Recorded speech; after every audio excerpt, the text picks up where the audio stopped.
Hi everyone, welcome back. We are here with the piggies in their new location. We just moved them a couple days ago. It is just starting to feel like spring here, which is so welcomed and so exciting. And the piggies here, they all just turned 1. They had their birthdays in late February, early March. So one of the things we've been wanting to do is to see how much they weigh. I really wanted to know how they were comparing with one another. Because some, like Waffles is really tall, Paul is short, but he's got a big old belly. So I kind of just wanted to see how much they weigh and how they're comparing to one another. I've heard some Kunekune breeders talk about getting to 200 pounds in 12 months. And I think the reasoning for that is so that Kunekunes can become a little bit more of a reputable butcher breed. But with that being said, our goal isn't to just, get them to 200 pounds as quickly as possible, because every pig is different and is going to be, bigger or smaller. So take Paul and Waffles, for example. If Paul were the same weight as Waffles, I think he'd be in pretty poor shape because he's so much shorter than Waffles. So yeah, I just kind of wanted to see what they were weighing and, just kind of how they compared to one another. So we bought a livestock scale and we got it all set up in the barn, and we took the piggies on a little barn adventure to go and get weighed.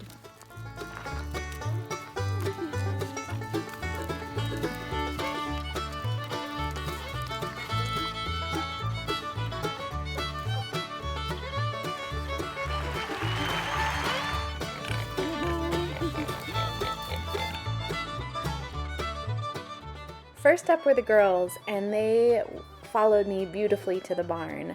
They were even able to get over that big scary step really easily.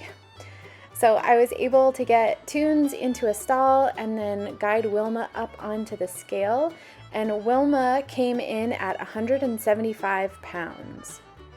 Then I got Wilma into the stall and guided Tunes up onto the scale with a bit of apples, and Tunes was a little lighter. She came in at 157.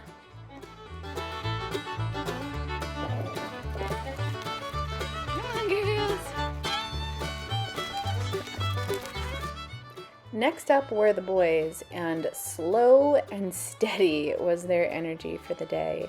They moseyed their way over into the barn, and I got Paul tucked away into a stall first and was able to guide Waffles up on the scale. Waffles came in at 202 pounds. And next up, it was Paul's turn, and this is where things got a little bit difficult. I tried my very best to get him up on the scale. I even made a little trail of apples for him to follow, but he left the barn at one point, and I was able to get him back in with the help of Josh, but we just tried so hard and it took too long, so we'll try again another day.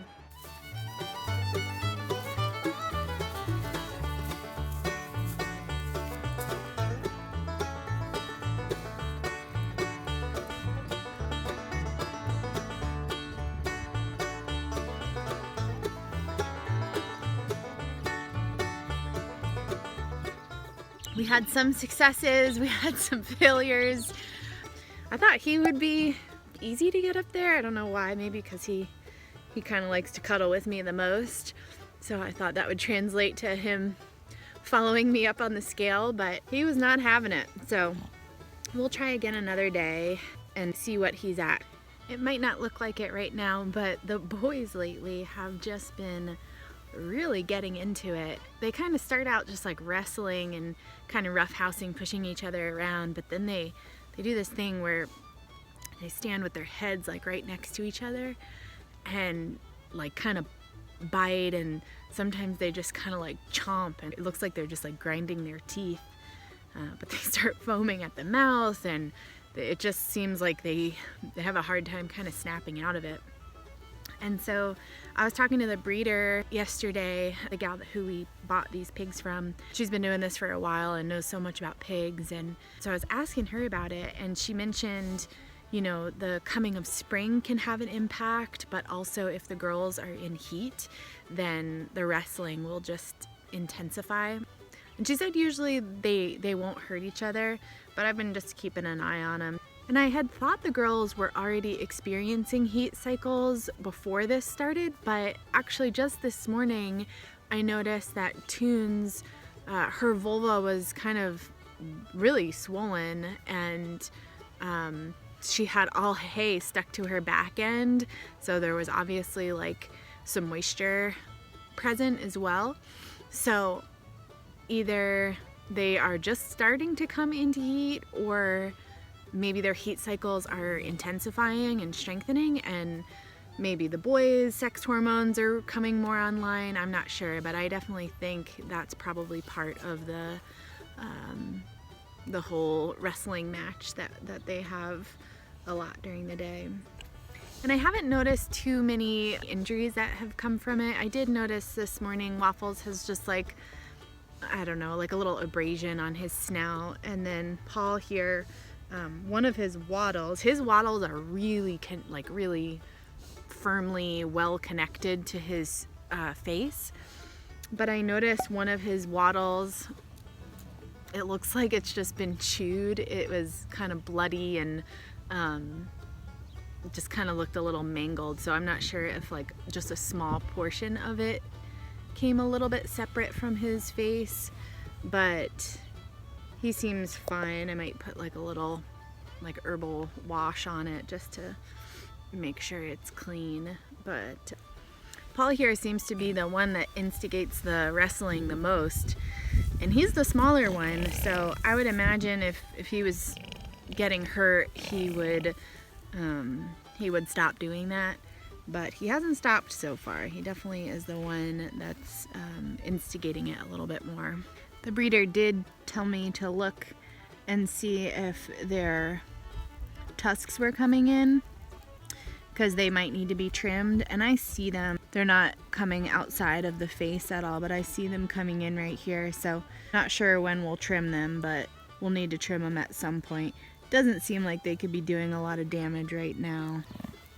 So even though the boys seem like they are ready to breed, we are gonna wait until the fall to breed them. So this breed, they're just slower growers, and so it's recommended to breed more towards 1.5 years old. And so they'll be 1.5 years this fall. We'll breed like fall winter so that we have a spring litter of piglets, and we want it to be late enough in the spring so that it's not super cold.